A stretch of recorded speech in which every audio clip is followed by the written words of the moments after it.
Good evening, everyone. Board members, stakeholders. Melvin Cañas from the Department of Neighborhood Empowerment. I wanted to just, I'm passing out a flyer right now regarding our upcoming annual Congress of Neighborhoods. It's every fall, and this year is going to be on Saturday, September 20th, starting at 7:45 a.m. with registration and breakfast. It's, as some of you, how many of you here have been to the Congress before? Most of you? Great to see you. I hope everyone can get to go at least one time as a board member. Basically the Congress of Neighborhoods is the annual conference for neighborhood councils citywide. Last year we had well over 600 people come out at City Hall, and the purpose is to participate in workshops that talk about the basics of being in the neighborhood council, to more in-depth, more advanced forums on policy issues citywide, regionally. The neighborhood councils can be a part of discussions that city board members and stakeholders can be a part of with government, with a city department and other government agency representatives that attend. The mayor is usually there, as well as other elected officials come out.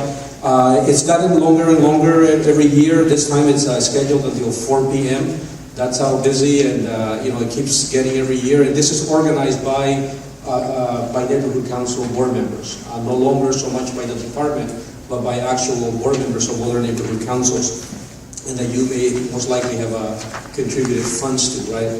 Probably at the end of last fiscal year. So why not go and enjoy it? It's your event.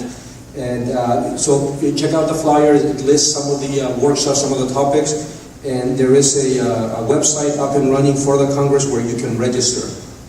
The registration is already open, or you can also put a number on the bottom. It's a free event. There's free parking available at City Hall. And like I said, so come out and enjoy it. It's meant for you. That's basically the main topic. Just as a general, I had a conversation with Deborah, your treasurer, a couple of days ago regarding the whole, the new whole funding program with the checking accounts and stuff. So, and the good news, Deborah, is that we did have a staff meeting today, and it's just like they heard your question about what's going to happen every month. At the beginning of each month, on the first of each month, the funding program will be uploading funds to replenish your funds automatically at the beginning of each month.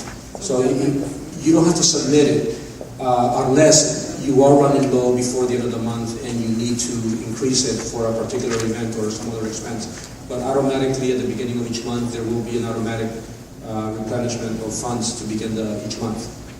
All right, so that's some good news on that end, I hope.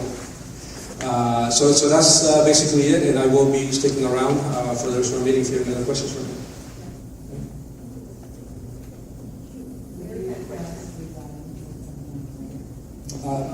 I can address it with you. This is a matter. I can ask the president to put it up on the agenda as something I can give a quick presentation for all the all the stakeholders and board members. But I can also address them one-on-one. It is a matter that I've been talking to the board about, and so I think we're on the same page. But I'll leave it up to the president.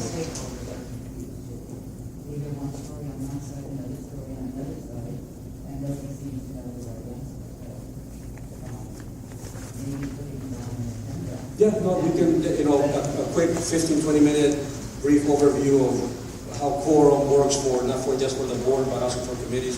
We can definitely address it.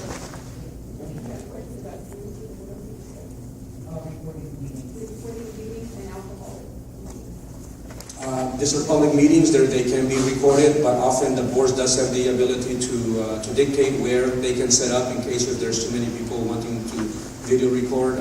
It is allowed, but there are restrictions that the board does make.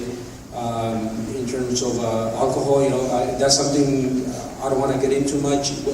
Definitely, as long no funds. This are we operate under public funds, so we definitely don't want to see board member stakeholders drinking on the city's tab, and so that definitely is not allowed. And we've had discussions about the consumption of alcohol in meetings, and that is something that at this point I'm waiting to get some clarification as well. But definitely, no disruptions. If anyone disrupting the meeting for any reason, whether they're drinking alcohol or being loud and not following the committee chair or the board chair's directions for the meeting to proceed, they can be asked to leave the meeting, or they can be removed at one point. Okay, so we can address that as well another time. Thank you, Melvin.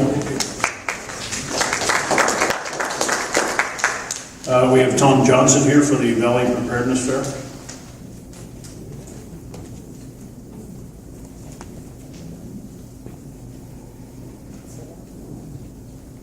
Good evening. I'd like to thank you for giving me the opportunity to speak before the board tonight. I just want to thank the board again for their participation. Let everybody know that on September 27th, we're going to have the Valley Disaster Preparedness Fair at Fire Station 87 on Balboa, just south of Devonshire Street.